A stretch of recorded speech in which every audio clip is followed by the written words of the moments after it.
Hello and welcome. From the smart assistant on your phone to the recommendations you get while shopping online, artificial intelligence is literally all around us. It's working behind the scenes, making our lives easier in ways we might not even notice. So today, we're going to pull back the curtain and break down what AI really is, how it works, and maybe most importantly, how it learns. Let's dive in. This whole thing really got started way back in the 1940s with a question from the brilliant mathematician Alan Turing. He just asked, can machines think? And that one simple question, well, it sparked a revolution. It kicked off the entire field we're talking about today. It was really the first time anyone seriously thought that machines could do more than just crunch numbers, that maybe, just maybe, they could actually reason. Okay, so before we can really get a handle on artificial intelligence, we kind of have to take a step back and ask, what is intelligence in the first place? It's a word we throw around all the time, but what does it really mean? Let's take a closer look. When you boil it down, human intelligence is this incredible mix of abilities. It's not just about memorizing facts, right? It's about learning, understanding, solving problems, and this is the big one, adapting to brand new situations we've never encountered before. That adaptability is really what defines how we make our way through the world. So on one hand, you've got human intelligence. It can be abstract, creative, even introspective, kind of like the daydreamer here, thinking about our own thoughts. And then you've got machine intelligence. It isn't born, it's built. It's engineered with code and powered by data. It's incredibly powerful, for sure, but it's a fundamentally different kind of smart. And that brings us right to the definition of AI. At its core, AI is the science of making machines intelligent. The whole goal is to build systems that can simulate the way humans think, to look at data, spot patterns, solve problems, and make decisions. We're talking about tasks that, until pretty recently, we thought only people could do.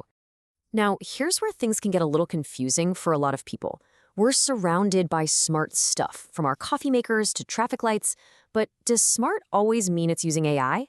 Let's clear that up right now. And the short answer to that is no, not at all. A lot of the devices we use every single day are automated, but they aren't intelligent in the way AI is. There's a really big difference in how they work under the hood. When you see it side by side like this, the difference is crystal clear. Automation, well, it just follows a set of fixed rules. You tell it what to do, and it does exactly that every single time. But AI learns from data. It's not just following orders. It's actually adapting and getting better on its own. And that's the key. Automation repeats, but AI evolves. Just think about it this way. Your microwave is automated. You hit 2 minutes, it runs for 2 minutes. Simple. It never learns that you always burn your popcorn. Your voice assistant, though, that's AI. It learns your accent, your favorite music, your daily routine, all to give you better answers over time. One is just following a script. The other is constantly rewriting it. So how in the world does an AI go from being a blank slate to this incredibly powerful tool? How does it actually learn? Well, that brings us to the engine that drives almost all modern AI, something called machine learning. To put it simply, AI gets smart by learning from data, and that special ability is what we call machine learning. Imagine a stack of notebooks. One with a student's name on the cover is labeled data. You know what it is. But a notebook with no name? That's unlabeled data. You have to figure out what's inside. How an AI uses these two types of data is what defines how it learns. Machine learning is usually broken down into 3 main flavors: supervised, unsupervised, and reinforcement learning. Each one is a totally different strategy for learning from data, and each one is perfect for solving different kinds of problems. So let's take a look at how each of them works. First up, we've got supervised learning. The easiest way to think about this is like studying for a test with an answer key. The machine is fed tons and tons of data that's already been labeled with the right answers. Its whole job is to figure out the patterns that connect the questions to the answers so that later it can make really accurate predictions on new stuff it's never seen before. So in this process, you might feed an AI model thousands of images, and each one is labeled, this is a square, or this is a circle. The model chews on all that and starts to learn the rules, the number of sides, if there are curves, the angles. Then, when you show it a new bunch of unlabeled shapes, it can accurately tell you what each one is, all based on what it learned from those original examples. And you see this working every single day. When your email automatically sends a message to the spam folder, that's supervised learning. It was trained on millions of emails that humans had already labeled spam or not spam. It's the exact same tech that spots your friends in photos or predicts how much a house is worth. All right, next up is unsupervised learning. And this time, there's no answer key. The machine gets this huge, messy data set with no labels at all, and it's basically told, go find something interesting. Its job is to dive into all that data and discover hidden structures or group similar things together, completely on its own. So here, the AI gets a whole jumble of shapes with no labels attached. As it starts analyzing them, it begins to notice similarities. Like, hey, some of these shapes have 3 sides, and some of them are perfectly round. So it starts grouping them into clusters based on those features.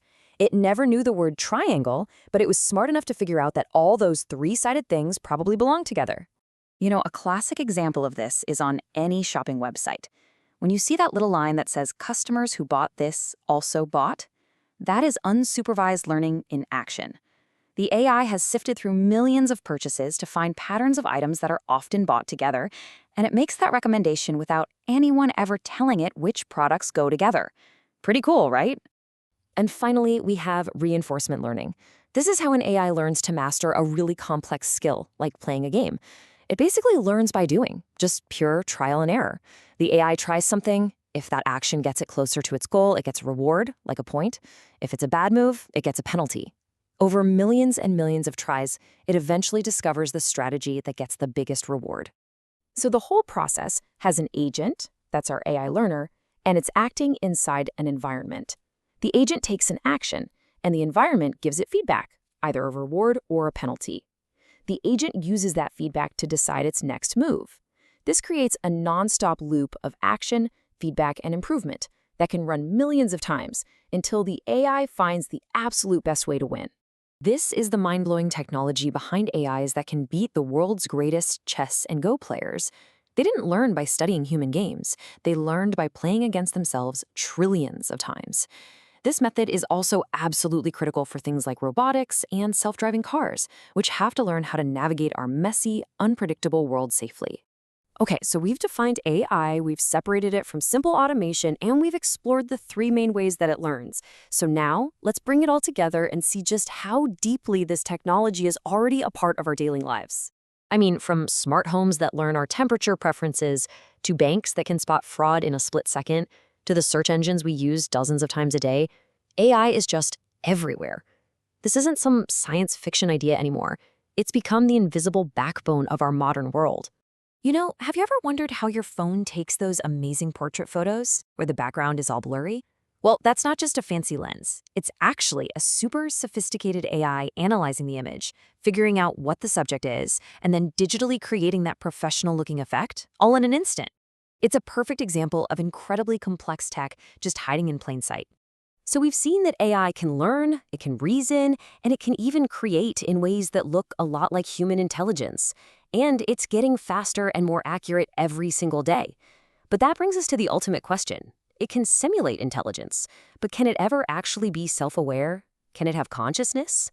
For now, that seems to be the line between the machine and its maker. Something to think about.